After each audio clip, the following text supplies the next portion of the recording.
So when the other half says, we need to move that fridge, you go, maybe I can leave it a couple of weeks before we do that, because I don't want to do that because I'm not conditioned enough.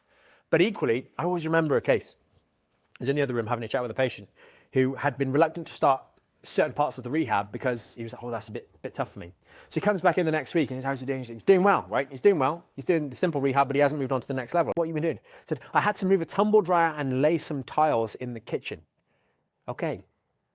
He said, I had to pick it up and move it. I said, okay, so you thought that was a safer exercise than doing some careful squats with a 5 kilo weight, did you? Obviously, we were a bit laughy, a bit jokey, right? It was fun, right? But the point is that we were worried about rehab where you're 100% focused, but you're perfectly willing. And tiles, boxes of tiles are heavy, and they're normally putting them on the floor.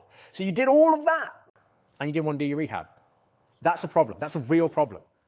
And no wonder we're running the risk, we're running the gauntlet of having unnecessary flex for no apparent reason, other than silliness, right?